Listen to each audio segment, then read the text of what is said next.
इस जन्माष्टमी पर लड्डू गोपाल को करना है प्रसन्न, तो लगाए इस चीज का भोग, करें ये छोटा सा काम, भगवान हो जाएंगे गदगद।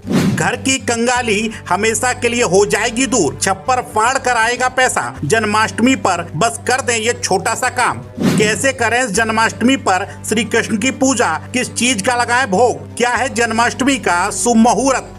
अगर आपके घर में भी आर्थिक तंगी चल रही है या फिर कहें आपके घर में लक्ष्मी माता रूठी हुई हैं, तो अब आपको परेशान होने की आवश्यकता नहीं है, क्योंकि इस जन्माष्टमी पर आपकी सोई हुई किस्मत जागने वाली है, या फिर ये कहें कि आपके किस्मत के ताले खुलने वाले हैं। अगर इस जन्माष्टमी पर लड्डू गोपाल को प्रसन्न करना है तो बस छोटा सा काम कर दीजिए। अगर आप भी अपने जीवन में सुख सुविधाएं, समृद्धि और ऐश्वर्य की प्राप्ति करना चाहते हैं तो इस जन्माष्टमी पर भगवान श्री कृष्ण को इन चीजों का भोग लगा दें और भगवान की विधि विधान से पूजा कर दें। अगर आप विधि विधान से हमारे द्वारा बताई गई श्री कृष्ण की पूजा करते हैं तो लड्डू गोपाल आपसे प्रसन्न हो सकते हैं और माता लक्ष्मी की आपके ऊपर कृपा बरस सकती है और आपकी समस्याएं पल भर में समाप्त हो सकती हैं। जन्माष्टमी का पर्व बेहद ही खास होता है, क्योंकि धार्मिक ग्रंथों में यह मान्यता है कि इस शुभ अवसर पर भगवान श्री कृष्ण ने अवतार लिया था, इसलिए इस दिन को जन्माष्टमी के रूप में मनाया जाता है।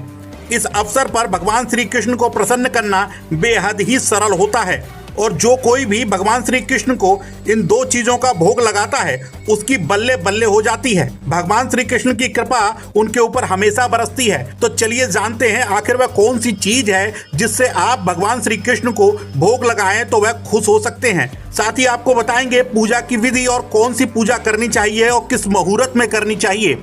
हमारी इस रिपोर्ट को अपने सभी सगे संबंधियों के साथ शेयर जरूर करें, जिससे महत्वपूर्ण जानकारी सभी के पास पहुंच सके और सभी इससे लाभान्वित हो सकें। अगर आप जन्माष्टमी पर भगवान श्री कृष्ण को प्रसन्न करना चाहते हैं तो सबसे पहले आपको भोग का खास ख्याल रखना होगा। तो चलिए जानते हैं आखिर किस चीज का हमें भोग लगाना चाहिए जन्माष्टमी के दिन, जिससे भगवान श्री कृष्ण प्रसन्न हो जाएं। पहले नंबर पर है माखन मिश्री। जी हाँ, जैसा कि हम जानते हैं भगवान श्री कृष्ण को माखन मिश्री बेहद ही पसंद है, इसलिए भगवान को ज्यादातर माखन मिश्री का भोग लगाया जाता है। अगर आप भी भगवान श्री कृष्ण को प्रसन्न करना चाहते हैं तो इस जन्माष्टमी पर आप भी माखन मिश्री का भोग जरूर लगाएं। मान्यता है कि प्रभु को माखन मिश्री का भोग लगाने से भक्तों के जीवन में खुशियों की बौछार हो जाती है और भक्तों के जीवन में हमेशा खुशियां बनी रहती हैं। दूसरे नंबर पर है धनिया पंजीरी। जी हाँ, धनिया पंजीरी को कौन नहीं जानता और धनिया पंजीरी लड्डू गोपाल के पसंदीदा भोग में से एक है।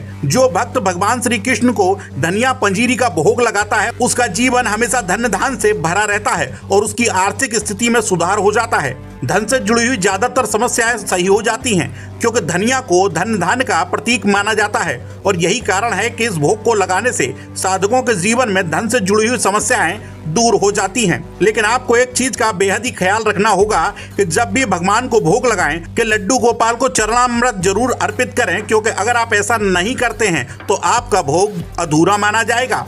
तो चलिए जानते हैं आखिर पूजा का शुभ मुहूर्त क्या है। पांचांग के अनुसार भाद्रपद माह के कृष्ण पक्ष की अष्टमी तिथि की शुरुआत 25 अगस्त 2024 दिन रविवार को रात 3:39 पर होगी। वहीं इसका समापन 26 अगस्त 2024 दिन सोमवार को रात्र 2:19 पर होगा। ऐसे में जन्माष्टमी 26 अगस्त को मनाई जाएगी। अगर आप इस वीडियो में बताई गई विधि और उपाय से लड्डू गोपाल को भोग लगाते हैं और पूजा अर्चना करते हैं तो आपके जीवन में सदा ही सुख समृद्धि बनी रहेगी और आपके ऊपर लड्डू गोपाल की कृपा सदैव बनी रहेगी। TV 30 इंडिया डिजिटल डेस्क, जय हिंद।